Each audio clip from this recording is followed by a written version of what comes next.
এইখিনি মই বাৰী চাফা কৰিলোঁ। বাৰীৰ যিখিনি এক্সট্ৰা জাবৰ গছবিলাকৰ তলৰ পৰা উঘালি পেলাইছোঁ।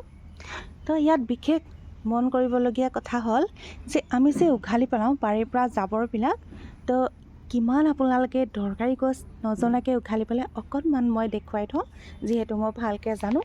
এই জাবৰখিনিতে মই দেখাওঁ কি কি আপোনালোকৰ দৰকাৰী।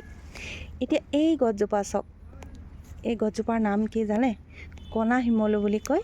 যে চকুত আজিনা হ'লে গুটি নিচিনা যে হয় ডাঙৰকৈ, কেতিয়াবা পকি যোৱা নিচিনা হয়, ইয়াৰ জাষ্ট ৰসখিনি চেপি পেলাই মানে অকণমান টোপাল তাত দিব লাগে।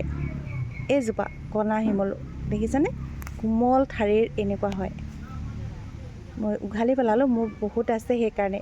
ইয়াতে আপোনাৰ বহুত বেছি মন কৰিবলগীয়া হাবি মই উঘালিলোঁ। কি জানেনে? এইখিনি বিশেষ গছ কি জানে? এইখিনি নজনাকৈ বহুতে উঘালি পেলাই দিয়ে। আমাৰ বাৰিষা কালত খুব বেছিকৈ হয় এইখিনি।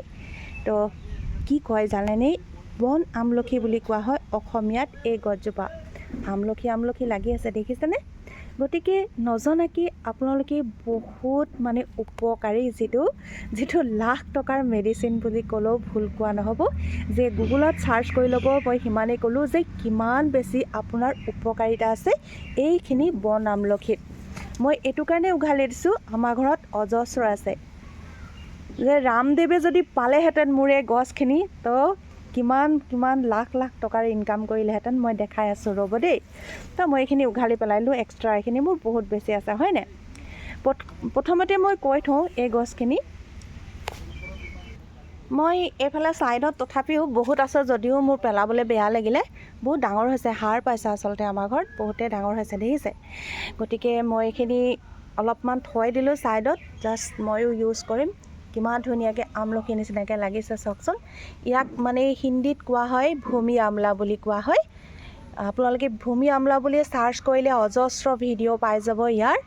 প্ৰধানকৈ ই ফেটি লিভাৰৰ কাৰণে বহুত বেছি উপকাৰী। অকল ফেটি লিভাৰে নহয়, জণ্ডিছৰ কাৰণে আপোনালোকে এই শিপাৰে সৈতে জাষ্ট ইমানখিনি একোচা যে মই ল'লোঁ, ইমানখিনি গোটেইখিনি আপোনালোকে মিক্সিত পিছক। আপোনালোকে মিক্সিত পিচি থেতালি ইয়াৰ ৰসখিনি খাবলৈ যত্ন কৰক। একাপ যদি ৰাতিপুৱাও খায় নহয়, কোনো ফৰক নপৰে আপোনাৰ, মানে কোনো অপকাৰিতা নহয়। আচলতে এইটো এনেও ভাল মানুহে খাব পাৰে, এনেকুৱা এবিধ মেডিচিনছ, গম পালে? কনষ্টিপেশ্যনৰ কাৰণেও ব্যৱহাৰ কৰা হয়। মানে লিভাৰৰ যিকোনো ক্ষেত্ৰত এইজোপা ব্যৱহাৰ কৰা হয়। কেঞ্চাৰতো ব্যৱহাৰ কৰা হয়, লিভাৰ কেঞ্চাৰ যিহেতু বহুত বেছি। মই আপোনালোকক লিখি পেলাই দিম এইখিনি কথাখিনি এটা প'ষ্ট এটাত ফেচবুকত। মই মুঠতে এইখিনি কৈ থ'লোঁ। মই আমাৰ বাৰীত দেখাম বলক কিমান বেছি আছে। এইবোৰ লক্ষ্য কৰক, মই উঘালি যে পেলাই দিলোঁ, তো মোৰ দৰকাৰী গছ এইবিলাক ৰঙালাও আছে, কিবাকিবি কিমান বেছি আছে চাব দেই। আমাৰ বাৰীত, সকলোৰে বাৰীত কিন্তু নাথাকে। বালিচহীয়া মাটিত মানে বেছিকৈ হয়। আমাৰ মাটিখিনি অলপ বালিচহীয়া এয়া, তো আমাৰ মাটিখিনিত অলপ বেছিকৈ হৈছে দেখিছে। কিমানখিনি আছে দেখিছেনে? এনেকুৱা ভৰপূৰ মানে এইখিনি। এতিয়া এই যে মোৰ বহুতখিনি আছে, তো মই ভাবিছোঁ আমাৰ ঘৰৰ মানুহকো মই অলপকৈ খুৱাম, যদিও প্ৰব্লেম নাই। গেছৰ কাৰণেও ভাল, মুঠতে এনেও ভাল মানুহো আপোনালোকে খাব পাৰে। গছজোপা চিনি থ'লেনে কেনেকুৱা? বহুত আছে দেখিছে।